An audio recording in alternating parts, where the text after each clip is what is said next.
Ça fait 6 mois qu'on ne l'a pas vu, on n'a pas ses nouvelles.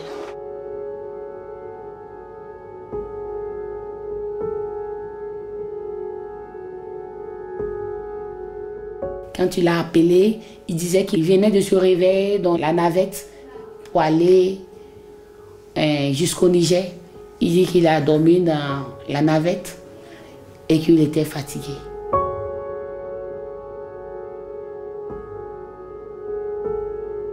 Il ne savait pas que le trajet était long, donc il voulait rebrousser le chemin. C'était ma dernière fois de l'entendre. Je rêve qu'un jour il apparaît et qu'il débarque ici. Et on m'appelle pour me dire qu'on a vu ton petit frère, il est arrivé. Je ne sais pas là où il est précisément. Je ne sais pas s'il n'est plus dans ce monde ou peut-être qu'il refuse de se faire voir. J'ai pleuré parce que je ne sais pas s'il a encore envie aussi.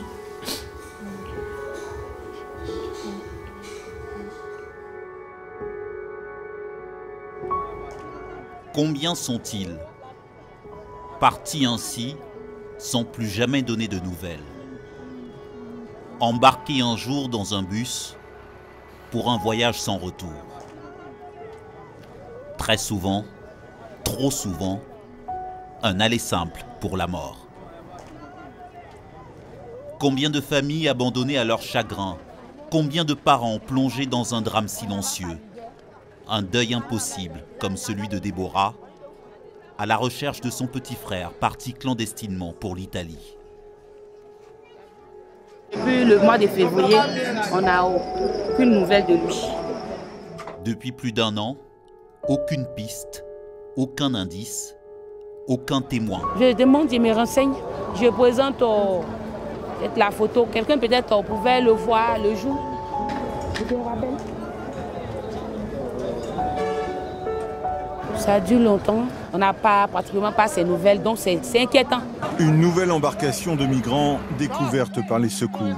Entre 110 et 239 migrants seraient morts noyés. Ce ne sont pas moins de 10 000 migrants qui ont perdu la vie en mer Méditerranée. Ce sont les corps de 24 migrants morts en mer. Ils font partie des quelques conditions victimes du naufrage de dimanche au large. Il s'agit des cadavres de migrants africains. Ces découvertes macabres viennent s'ajouter à d'autres survenues ces derniers jours sur les côtes libyennes.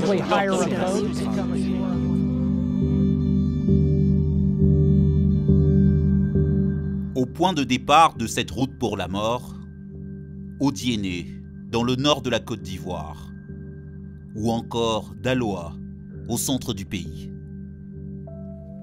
Une de ces villes où reviennent de plus en plus de migrants, partis tenter l'aventure européenne via la Libye.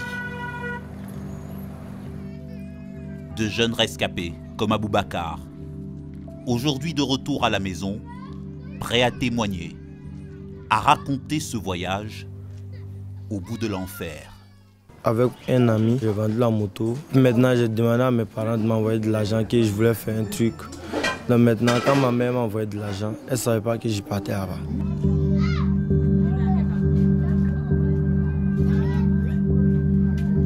On était 3, mon oncle et puis mon ami, et puis moi on est parti.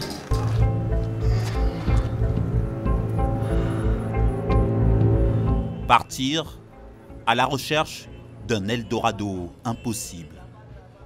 Sur la route de tous les dangers, vers une destination inconnue. Un trajet géré par des mafias interrégionales, des trafiquants d'êtres humains qui promettent de transporter sans aucune garantie de sécurité des candidats venus de l'intérieur du pays. Ou alors, au départ d'Abidjan.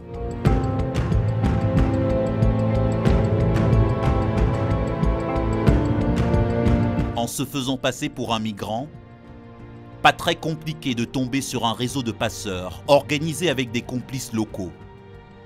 À l'autre bout du fil, l'organisatrice du trafic basée en Libye. Allô? Allô? Quand tu quittes Abidjan seulement, tu viens directement à Niamey. Donc tu vas prendre le car là-bas. À Niamey? Voilà, Niamey. Oui. Donc, le cas vient directement à Niamey. Le cas vient à Niamey. Ah, ça fait directement Niamey. Ah, d'accord. Oui, direct Niamey. Quand tu seras à Niamey, tu l'appelles ce monsieur-là. Il va aller te chercher à la gare. Lui va t'expliquer. Tu peux quitter là-bas le samedi ou dimanche. C'est à toi de voir maintenant. Donc, quand tu quittes là-bas le samedi, peut-être tu seras au Niamey le lundi. Ouais, je vais te donner ce numéro-là. Donc, quand tu seras à Niamey, il n'y a aucun problème. Ne t'inquiète pas même.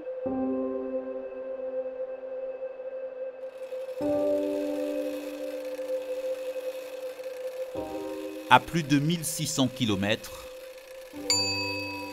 Niamey, capitale du Niger, et première grosse désillusion pour les candidats au départ vers l'Europe. Devant la gare routière, ils sont nombreux à se retrouver piégés, sans argent pour poursuivre leur voyage, dormant dans la rue comme des mendiants.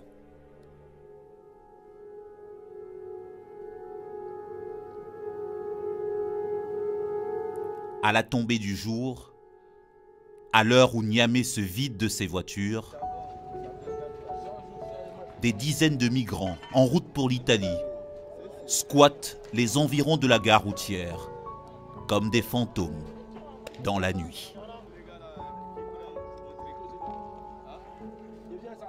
Parmi eux, de nombreux Ivoiriens coincés ici après plusieurs tentatives ratées pour sortir du Niger. 2 échecs ces dernières semaines pour Diabaté, ex-chauffeur de taxi venu d'Abidjan. Sinon, je suis sorti depuis le 20 avril d'Abidjan. Je suis venu à Niamey. Niamey, ici, j'ai fait 2 semaines. De Niamey, maintenant, j'ai tenté ma chance. Je suis allé jusqu'à Agadez. Agadez, j'ai fait là-bas 1 mois.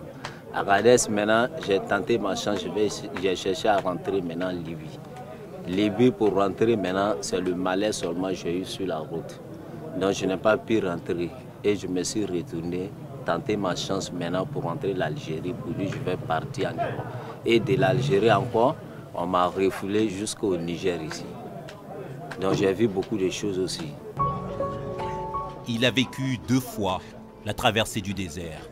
Et s'il est encore vivant, c'est presque par miracle. Il y a la mort. Moi-même, j'étais avec d'autres qui sont restés même dans le désert. J'ai affronté le désert. Il y a eu 4 morts dans mon groupe. Il y a eu 4 morts. Mais on les a jetés tous sur le désert là. Ça, c'est au fossé, il y a toujours mort. Désert là, il y a toujours mort. J'ai fait 2 jours sans manger, sans boire l'eau. J'ai marché plus que 40 km. Souvent, on mange 1 fois par jour. Souvent, on ne mange même pas 1 jour. Souvent, même 2 jours.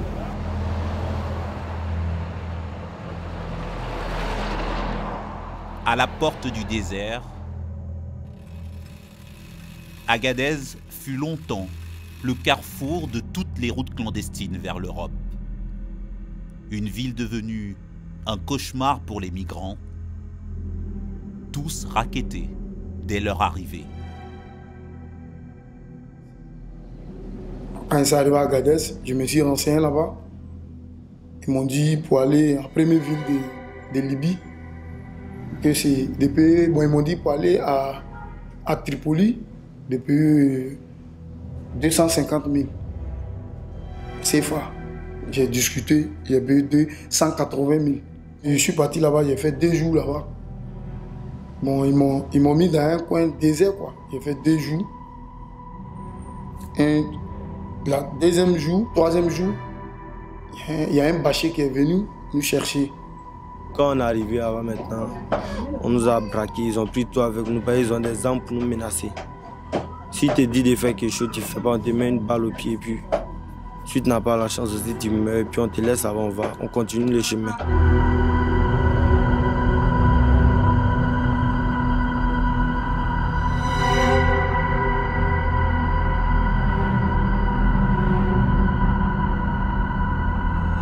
Arrivé sur le désert aussi, il y a des corps. On ne sait pas c'est quel corps, mais on a vu aussi des corps là-bas. Mais c'est des gens qui ont été tués là-bas.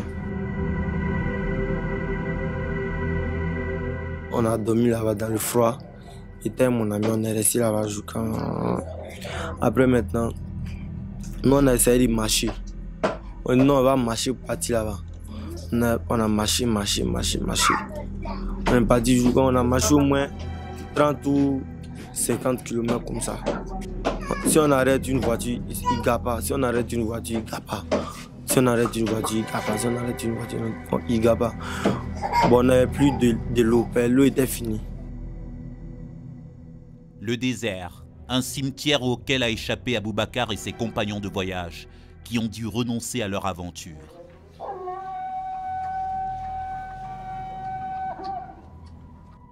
Partir d'Agadez coûte de plus en plus cher pour un voyage de plus en plus dangereux. Face à une présence militaire renforcée, les chauffeurs de clandestins prennent de plus en plus de risques.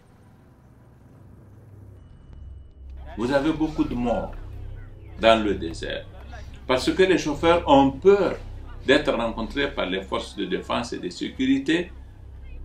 Dès qu'ils aperçoivent un véhicule de très loin, ils ont tendance à se délester de leur cargaison en prenant toutes sortes de prétextes, en simulant une panne par exemple, faisant descendre les passagers, et ils s'enfuient en les laissant là.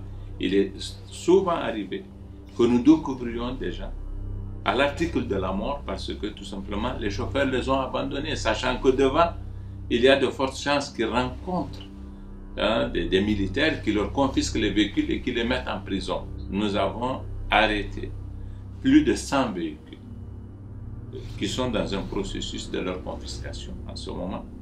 Nous avons arrêté plus de 100 passeurs, chauffeurs et autres personnes impliquées dans les réseaux qui entretiennent le trafic clandestin des migrants. Et nous avons ramené plusieurs milliers de personnes de l'Afrique qui ont tenté de traverser frauduleusement notre frontière pour se retrouver en Libye.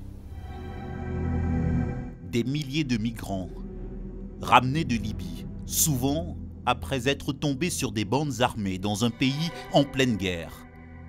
Revenus après avoir échappé à la mort, comme Doumbia. Étant en route dans le désert, il y a des rebelles qui viennent tomber sur nous. Ils prennent tout notre argent et nous font descendre du gros camion, on nous met à terre.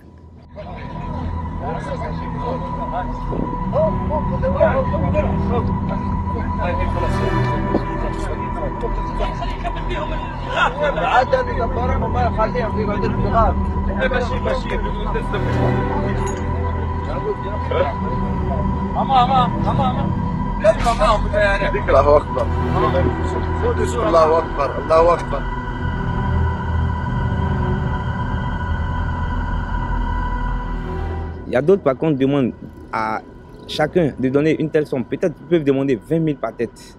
Nous étions au nombre de 120 personnes. On vous met là, on dit chacun donne 20 000. Pour ceux qui n'ont pas 20 000, ils sont tabassés comme des chiens, avec des bâtons, même des tuyaux. Allahu Akbar, al-Jordan, Allahu Akbar. Tanzaq Nusrat, t'sahaba malaha.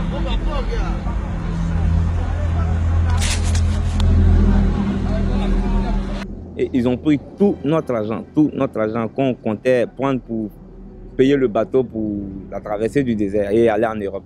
Donc de là-bas, j'ai payé tout mon argent, presque 900 et quelques mille, tout est gâté dans ça. Donc c'est comme j'étais en prison, parce qu'on m'a enfermé juste pour prendre tout mon argent.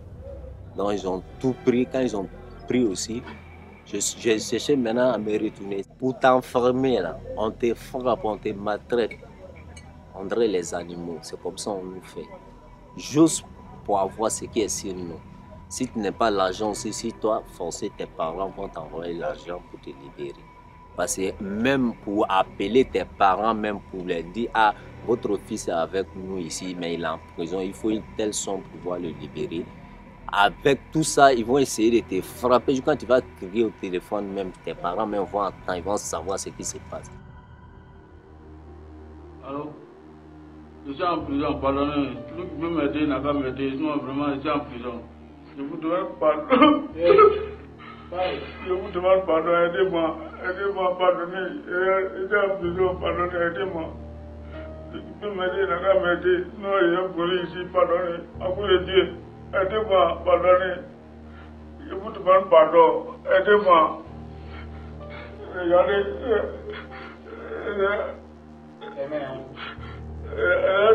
On peut faire tout ici là.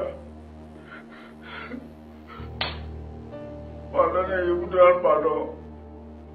Aidez-moi, pardonnez, à cause de Dieu. Sortez-moi d'ici, sinon c'est pas bon. Devant moi aussi, ils ont frappé beaucoup comme ça aussi. Il y en a même que les bras sont cassés. Il y en a aussi, même pied est cassé. Il y en a même, ils ont frappé, même, on ne peut même pas le regarder.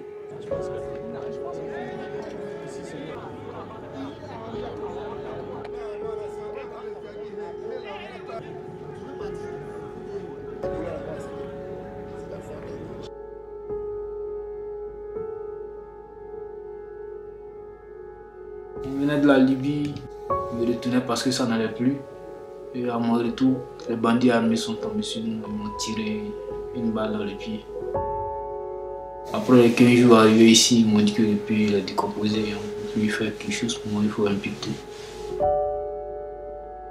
Le désert même c'est dangereux. Et la route c'est dangereux. Il n'y a pas de bonnes personnes à Libye. Dans la prison, les gars vous donnent manger une fois par jour. Et puis dans les prisons, il n'y a pas un coin pour se coucher, vous êtes arrêté tellement vous êtes beaucoup. Vous êtes arrêté pour s'accrocher au mur. Vous ne pouvez pas vous coucher, vous êtes arrêté. Vous faites la nuit avec ça, la journée, puis chaque matin, on vous frappe. Quand on vient, on passe à côté de vous. Quand on passe à côté de vous, on vous tape avec les bâtons.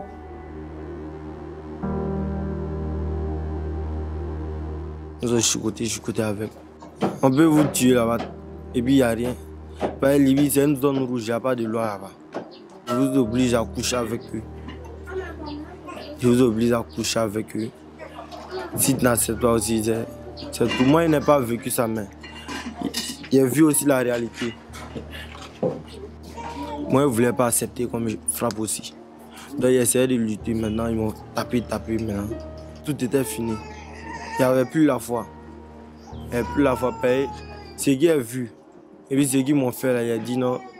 Là, s'il meurt, c'est ça. Il n'y avait plus peur de mourir. Il y avait une idée en tête. Soit mourir ou soit rentrer. Tu te réveilles dans la maison, tu dors dans la maison, tu te réveilles le matin, tu es dans la maison, tu ne sors pas. Jusqu'à le jour, ils vont venir te chercher. Voilà avec toi. Pour aller te mettre dans le bateau pour traverser l'eau. Moi, je ne suis pas arrivé là-bas.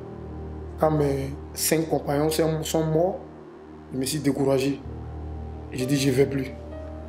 Quand tu es là, on dit, celui-là, il est mort, celui-là, il est mort. Le bateau a coulé hier, ça a coulé avant-hier nuit, ça a coulé aujourd'hui nuit. Mais les gars, explique pas ça à les gens là-bas. Donc moi, ça m'a... J'ai eu peur. J'ai dit, je ne peux plus partir. Sur la route aussi, il y a trop de malhonnêtes. Surtout nos frères qui sont là-bas, comme les coxers, ceux qui arrivent à te montrer la route pour t'accompagner, pour te guider jusqu'à la destination. La majorité, c'est les malhonnêtes. Est-ce que tu comprends? Ils prennent ton argent, mais ce que tu veux, ils ne vont jamais faire ça. C'est-à-dire qu'ils vont toujours te prendre pour aller te mettre dans le problème. C'est-à-dire qu'ils peuvent te prendre même, il va aller t'enfermer dans un coin et pour dire, ah bon, on t'a transporté pour venir ici, tu dois payer telle somme. Si tu ne payes pas, c'est comme tu es en prison. Des migrants escroqués ou séquestrés par les coxers, des intermédiaires qui sont les complices des passeurs. En nous faisant passer pour des candidats au départ, nous avons une seconde fois réussi à joindre au téléphone une des organisatrices de ce macabre trafic basé en Libye.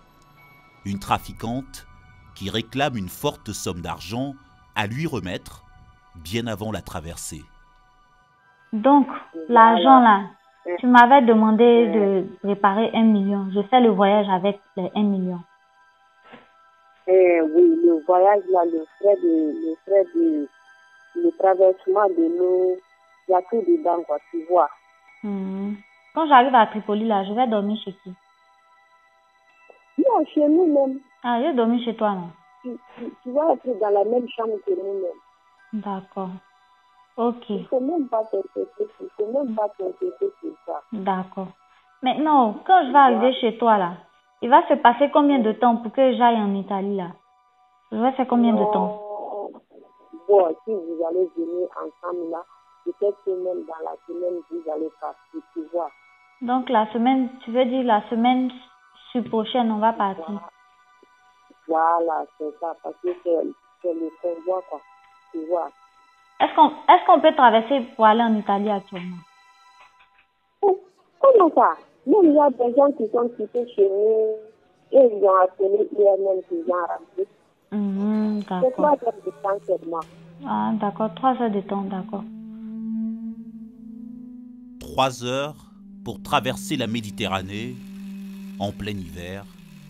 Un mensonge, bien évidemment.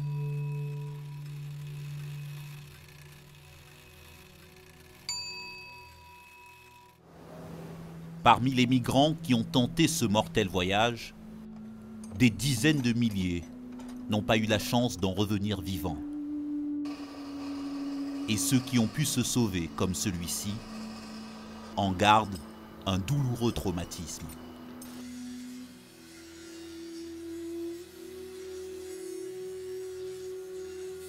Il se souvient, dans les moindres détails, du jour de son embarquement.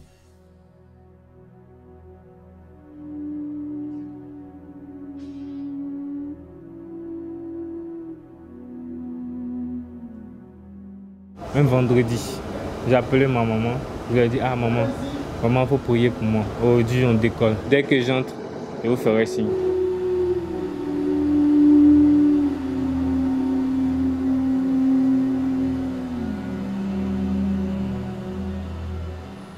Six bateaux, je crois. 6 bateaux qui ont décollé la même nuit, à 1h, 2h. Au fur et à mesure, on progressait. 150 personnes. Ils nous ont donné un téléphone, plus une boussole.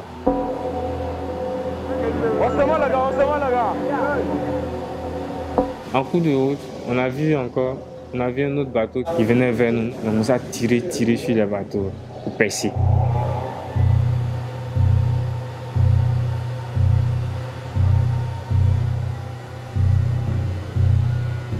Des gens ont commencé à paniquer partout. Il y a d'autres même qui ont déjà commencé à sauter dans l'eau. Dès qu'ils ont fini de tirer, ils se sont retournés. En ce temps, il y a d'autres qui coulaient, d'autres qui étaient encore en train de s'accrocher. J'ai eu la chance de rester accroché.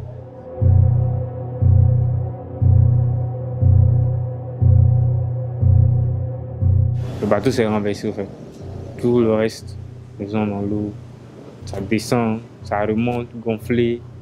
Là, passe partout. Surtout même l'essence même versée dans la mer. Les gens, même, ça a eu à les brûler, sans même que ça ne soit du feu.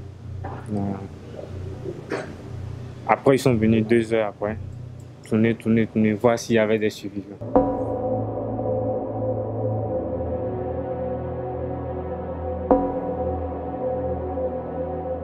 Mon gars me disait, accroche-toi, ne laisse pas, hein. Accroche-toi. Je dis, ok, je suis accroché. Tu m'as dit que tu fais ça à cause de ton fils, accroche-toi, ne faut pas laisser.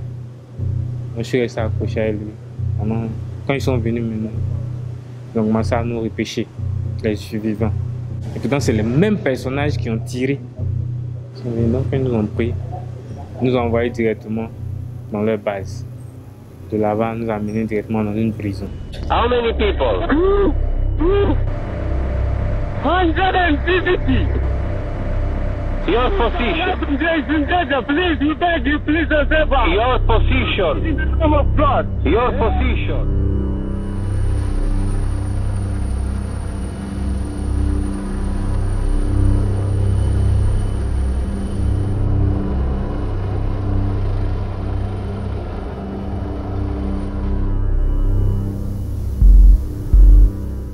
« 5000 morts en Méditerranée pour la seule année 2016.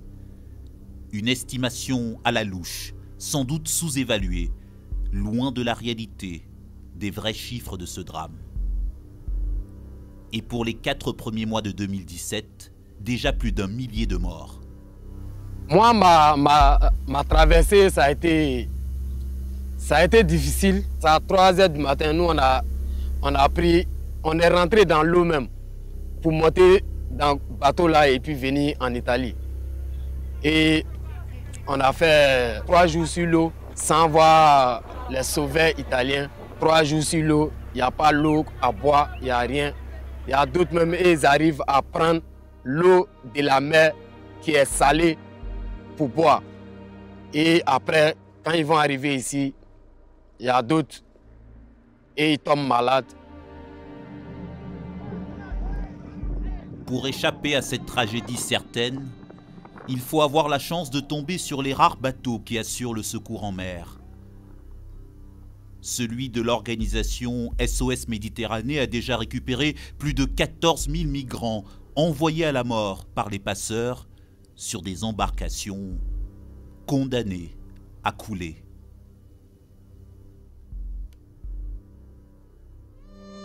Là, si on n'est pas là pour arrêter ces bateaux avant qu'ils ne coulent, ils n'arrivent pas à destination.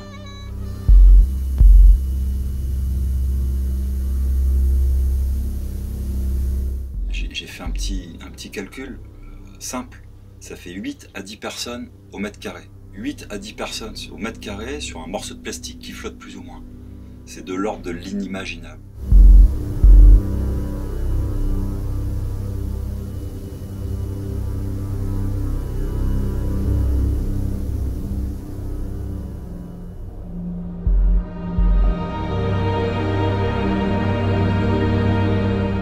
L'Italie, l'Europe,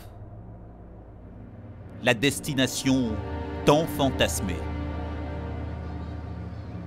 l'illusion d'une vie facile, faite d'argent et de vacances. Mais ici, sous le soleil des plages, pas l'ombre d'un seul migrant.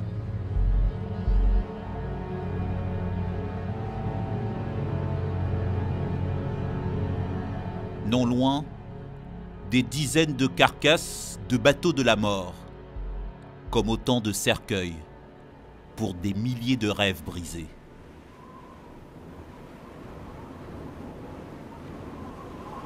À quelques kilomètres de là, pour ceux qui ont réussi la traversée au péril de leur vie, commence ici une nouvelle galère, une nouvelle prison. Dans ce centre de rétention où viennent même échouer des mineurs rescapés.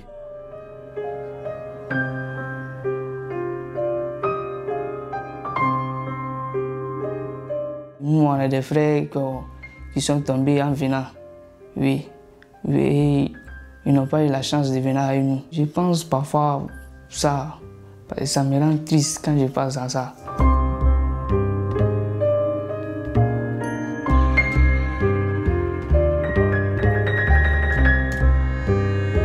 Tes parents pensent que tu es venu pour te sauver, pour reconstruire ta vie.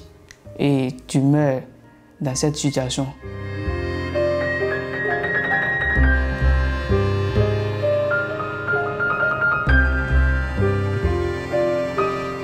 Nous, on a eu la chance que la Croix-Rouge nous a pris sur l'eau, nous a sauvés. Il y a eu beaucoup de chance pour cela.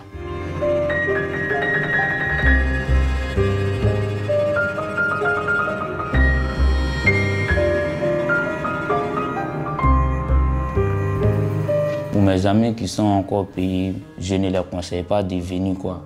Si les gars peuvent venir par autre moyen, à part ça, je ne les conseille pas de venir sur cette voie que moi j'ai empruntée, quoi. Je ne les conseille pas du tout. Parce que la voie est très risquante. Ce voyage est très risquant. Tu es entre la vie et la mort. Nous, on ne savait pas ça. On a pris cette route-là, mais on a vu les réalités que tu es entre la vie et la mort. Le seul Dieu peut te sauver, quoi. Seul le seul Dieu peut te sauver. Tu mets ta vie en danger, c'est entre la vie et la mort. Parce que moi, on ne m'a pas dit ça, on va venir ici. Je ne conseille personne de venir ici cette fois. C'est à refaire. Bon, comme Dieu ne va pas accepter ça, sinon, c'est cela dû pour moi. Leur quotidien, tuer le temps.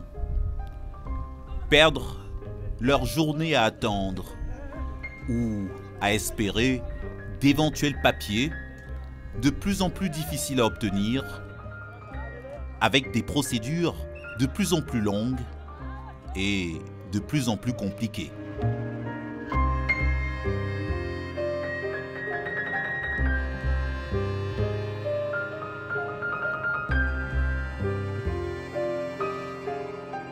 Et on peut attendre dans combien de temps comme ça pour avoir ces...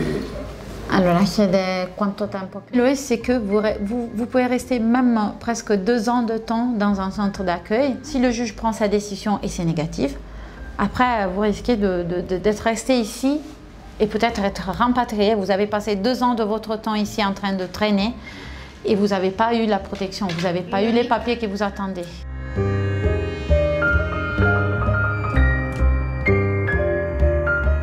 Pour eux, vraiment, c'est difficile de rester aussi longtemps dans les centres d'accueil sans rien faire. Parce que souvent, ils passent leur journée carrément sans rien faire. Ils peuvent rester même jusqu'à 2 ans de temps s'ils n'ont pas les moyens pour sortir de ces centres d'accueil et aller ailleurs. Parce que peut-être 1 sur 100 arrive à trouver un travail, peut-être. Mais c'est des petits boulots. Et il y a très peu d'histoires qui arrivent à se terminer bien et rapidement. Les migrants de l'Afrique d'Ouest sont tous considérés comme des migrants économiques. Côte d'Ivoire ou Sénégal, ou même Gambie, même Mali, même Nigeria aussi. Sont considérés comme des pays sûrs, pas un conflit. Ça ramène les juges vers une décision que, en fait, c'est plutôt vers non plutôt qu'un oui. Donc la plupart, ils sont rejetés et ils n'ont pas droit à la protection.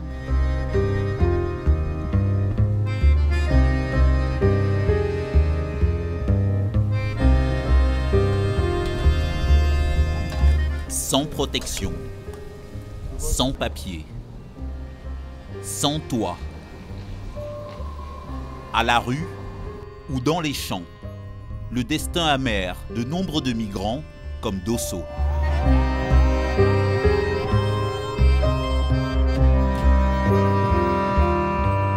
Ça fait presque 2 ans, on est là pour attendre les papiers, mais jusqu'à présent, c'est pas... les papiers ne sont pas encore dans les règles. Je ne pensais pas, dans les conditions où je suis actuellement, qu'un jour, il allait faire ce genre d'expérience. Parce que quand on est en Afrique, quand on est en Côte d'Ivoire précisément, on nous raconte trop d'histoires. On nous disait que non, que l'Italie c'est l'Eldorado. Quand tu rentres net, tu as du boulot, tu as du papier. Mais aujourd'hui, je constate que c'est le contraire. On est là, franchement, on souffre.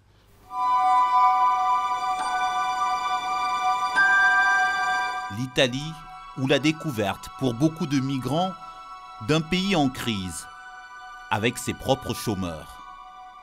La pauvreté, même sous le ciel européen, inimaginable pour Adama avant son départ de Côte d'Ivoire.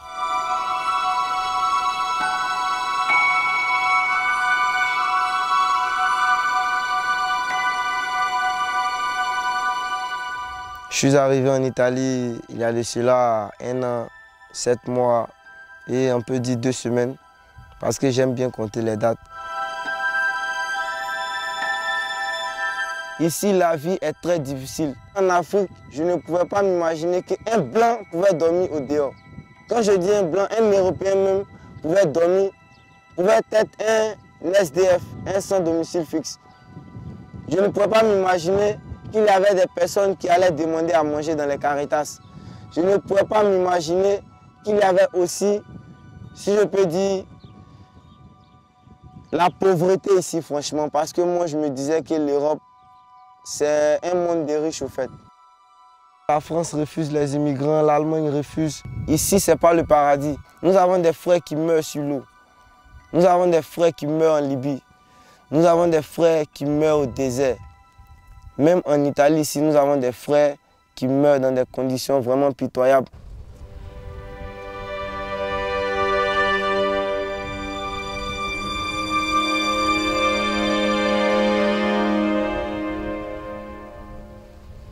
C'est vrai, on regrette aujourd'hui. Pourquoi? Parce que quand on est... Moi, je suis ivoirien. Quand on est en Côte d'Ivoire, on refuse de voir la réalité des choses.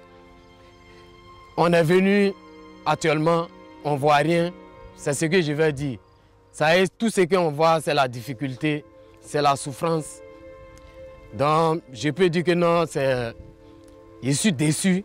On a vu trop de choses. J'ai vu beaucoup de choses qu'on ne peut pas raconter. Ne venez pas ici. Si je dis ne venez pas, peut-être vous allez penser que non, voilà, lui, il est déjà là. Je suis en train de vous dire les réalités d'ici. Ici, ce n'est plus comme avant. Et même pour ceux qui sont arrivés il y a déjà plus de 5 ans en Italie comme Osman, le rêve n'est jamais devenu réalité. Il a perdu son accent d'origine, mais se sent toujours aussi étranger. Quand tu quittes l'emploi maintenant, c'est ça, ça commence tous les problèmes. Dans les moments là, l'Europe, c'est pas comme avant. Parce que tu sais pas comment tu vas, où tu vas. Tu sais pas comment tu vas gagner des documents, tu sais pas comment tu vas gagner de manger, tu sais pas où tu vas dormir.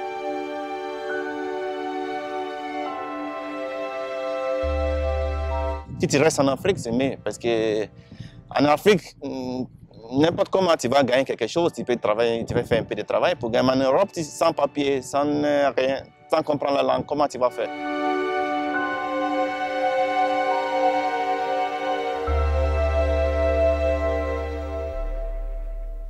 Il y a les gens qui regardent en télévision et pensent ah, Europe c'est belle, Europe c'est facile, tu gagnes travail, tu gagnes l'argent, tu gagnes tout ça là. Tu arrives en Europe, tu es content, tu fais tout, mais ce n'est pas comme ça. Pourquoi j'ai venu ici? Pourquoi j'ai laissé mon pays? Pourquoi j'ai venu ici? En Europe, il y a les gens qui meurent ici, il y a les gens qui donnent dans la route, il y a les gens qui n'ont pas même pain pour manger, il y a les gens qui n'ont pas même l'argent pour payer l'eau pour boire. Moi-même, je pensais que quand j'arrive en Europe, je vais gagner tout facilement. Je vais gagner l'argent, je vais gagner le travail, je vais gagner des documents. Mais quand je suis arrivé en Italie, j'ai vu que ce n'est pas comme ça. Il y a beaucoup de personnes en Europe ici, si elles paient les gens au pays là-bas, ils ne disent pas la vérité. Il y a les gens qui arrivent ici et mettent les jolies photos en Facebook, on met les jolies photos dans la route de l'Europe, il fait les selfies, il fait tout ça là pour mettre sur la social network. Donc les gens voient ça, ils disent wow, celui-là il gagne, celui-là il est bien, l'Europe est jolie, l'Europe est bien. La vérité, c'est pas ça. Peut-être les gars qui amènent les photos là, peut-être ils ne gagnent pas pour manger même. En la réalité, l'Europe est dure.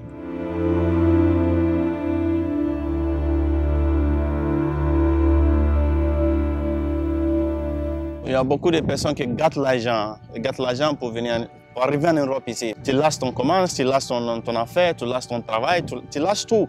Si je savais que l'Europe c'était comme ça, je vais rester au pays. Je vais venir ici pour chercher, pour venir ici pour souffrir.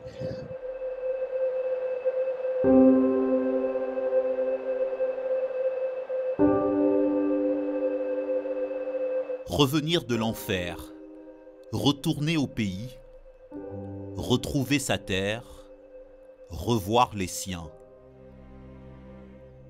Certains ont emprunté ce chemin du retour comme Samba.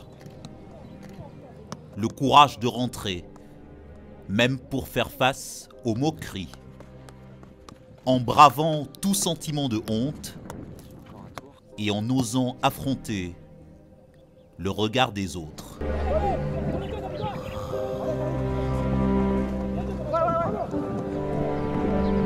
Mon retour, arrivé en Côte d'Ivoire, il a fallu d'abord pour moi de me ressaisir d'abord quelques semaines avant de pouvoir sortir, parce que du coup c'était devenu comme du traumatisme pour moi. quelqu'un qui allait, des années revenir, réduit. Je ne venais pas dans la grande famille à cause de la honte. La grande famille a su que je suis allé demander un peu de l'argent à mon oncle pour pouvoir aller à l'aventure. Et mon oncle m'a aidé. Avec tout ce que j'ai vécu, je ne pouvais pas lui dire. Comment je vais lui regarder en face? Moi qui étais si déterminé à vouloir partir à l'aventure. Et puis moi qui échoue comme ça au bord de l'âge. Vraiment, c'était pas facile. C'était très difficile. C'était très difficile.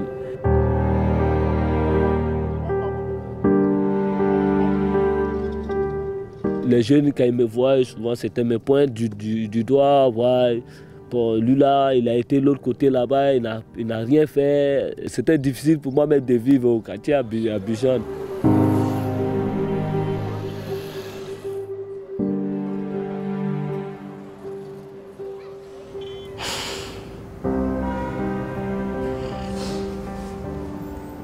Je n'ai plus rien.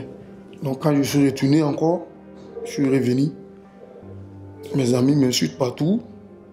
Tout le monde me dit, je suis maudit. Il y a les enfants qui s'en vont et ils vont en Italie.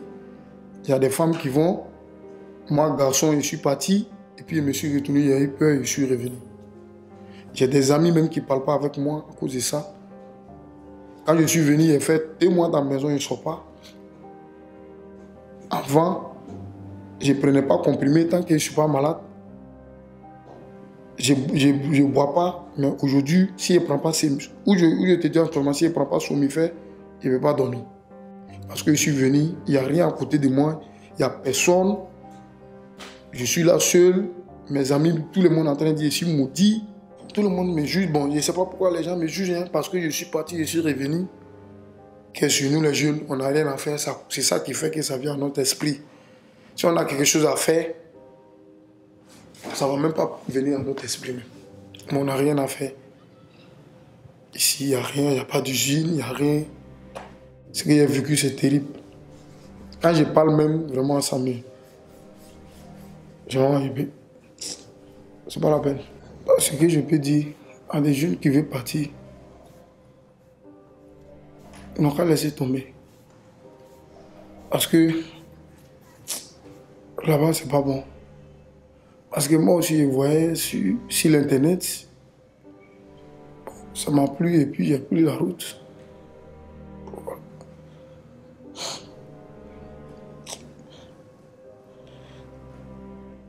J'ai pris la route, déjà, j'ai gâté mon argent.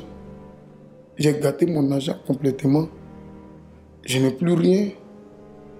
Je n'ai rien même, je n'ai plus rien. Je n'ai pas d'amis, je n'ai personne. Tout le monde me fuit. Donc vraiment, si les gens veulent partir là, la même chose va les arriver. C'est un voyage sans retour, tu ne peux pas te retourner. Après l'heure du retour, voici venu le temps des regrets. Ce que moi j'ai vu, et puis ce que j'ai vécu là, je n'encourage pas un ami ou un frère, même si c'est pas un frère de Daloa, d'une autre ville aussi, de partir. Ce que moi je peux dire, c'est ça. Même à mon pire ennemi, je lui dirais non. Il ne faut même pas prendre la route là, plus jamais. Allons là-bas, il y a la réussite là-bas, passons par ici. Non, mais il y a les vrais faits qui sont devant.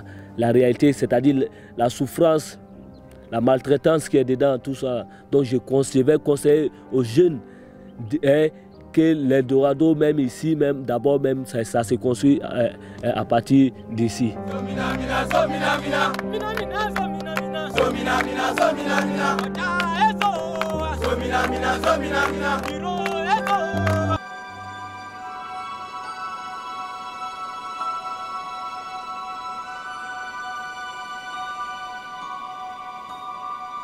Renoncer à l'illusion de l'Eldorado en Europe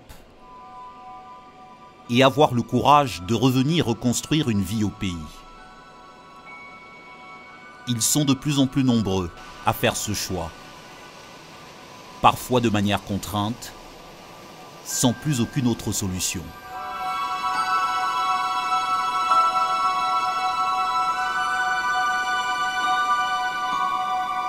Un vol retour à la maison pour des centaines de migrants, évacués semaine après semaine, exfiltrés du chaos libyen. Comme s'ils étaient revenus de l'enfer, en ayant tout perdu, en ayant tout laissé derrière eux. Jamais, plus d'Ivoiriens en Libye, plus d'Ivoiriens en Libye, plus jamais, plus jamais, plus jamais. On ne veut plus Ivoiriens en Libye. Un retour aux ères de nouveau départ.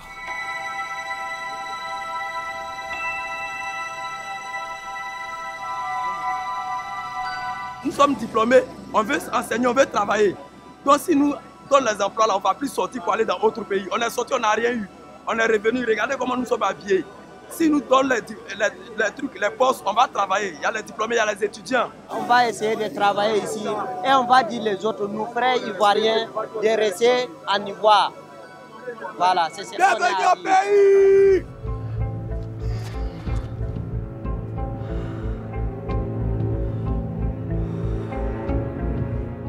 De retour au pays pour partager leurs expériences. Mettre en garde d'éventuels autres candidats au départ lors de campagnes de sensibilisation contre la migration irrégulière. Celle-ci réunit ce soir à Odiéné plus d'1 millier d'habitants. Des jeunes, des familles ou des enfants venus entendre pour la première fois le récit du calvaire de ceux qui ont tenté l'aventure. Nous partons en direction de la mer. Il nous faudra 6 heures pour y arriver. Il est 2 heures du matin, le bateau est à l'eau. Nous sommes 36 à grimper à bord. Personne ne sait vraiment naviguer, mais les passeurs restent à terre. Ils installent juste le moteur et nous poussent vers le large. 300 mètres plus loin, la mer est trop forte. Notre barque est retournée par une vague. Nous revenons tous à la nage vers la plage. Oh! Oh! Ça va? Oh! On aurait pu se limiter à des projections de films et puis plier le matériel et s'en aller. Mais permettre de créer cet échange, de leur donner la parole, afin d'avoir leur rendu, leurs émotions, leurs sentiments sur ce qu'ils voient, et puis aussi sur les motivations éventuelles des potentiels migrants. Pour moi, c'est important. Nous sommes de retour à notre campement dans le désert. Les passeurs nous y abandonnent avec le bateau et le moteur endommagé. Il y a 2 personnes qui sont mortes. Une personne n'est pas une sardine ou bien un quoi, aller c'était ça dans l'eau. C'est un voyage terrible. C'est un voyage qui fait peur toute la vie. Moi, je me suis perdu tout. J'ai perdu mes vêtements, j'ai perdu mes chaussures, j'ai perdu mon ami. Il faut installer une sorte de dialogue qui doit être maintenu, je pense, au niveau des collectivités locales. Il ne s'agit pas pour nous essentiellement de venir d'Abidjan et de parler de migration, mais c'est aussi que la pression soit maintenue au niveau local, au niveau des préfets, au niveau des collectivités territoriales, de sorte à ce qu'il y ait ces échanges permanents qui permettent d'évacuer surtout, souvent un trop plein de frustration, ou aussi de partager des émotions avec ces personnes. Pour moi, c'est très important. Mais c'est triste quand on vous parle de ce qui se passe en Libye. En Libye, c'est encore beaucoup plus grave. Des échanges que j'ai eus sur l'ensemble de 7 sensibilisations déjà qui ont été menées, on m'a parlé de problèmes d'emploi, on m'a parlé de prolifération des réseaux de passeurs dans la région d'Afrique de l'Ouest. On m'a parlé du mythe de l'Occident, le mythe et l'influence que l'Occident a. On m'a parlé de l'influence négative des réseaux sociaux. Les réseaux sociaux, ce n'est pas seulement positif, il y a aussi ce qui est négatif. Il y a l'influence négative des réseaux sociaux. Et puis, il y a cette perception qu'ailleurs, il est plus facile d'accumuler des ressources que ça ne l'est ici en Côte d'Ivoire. C'est tout illusoire. Encore faut-il comprendre qu'en Europe, le train de vie est beaucoup plus élevé, que les dépenses sont beaucoup plus importantes, que les revenus sont en rapport avec le niveau de vie. Ce sont des calculs qu'il faut pouvoir faire, mais tout le monde n'a pas la possibilité de faire ces calculs. Paris d'hier, c'est pas Paris d'aujourd'hui. Tout a changé, voilà les Paris étaient. Les blancs sont hier, mais aussi on gagne plus. Mais tout est chaud, tu veux aller à Paris. Tu es prêt à tout, chez nous il y a tout. Je suis prêt à tout, l'Afrique est mieux, mon frère. Paris, tu veux aller à Paris. Je te Paris, et Paris est tout. Paris, l'Europe, un rêve devenu cauchemar pour des dizaines de milliers d'Africains. Mama Africa,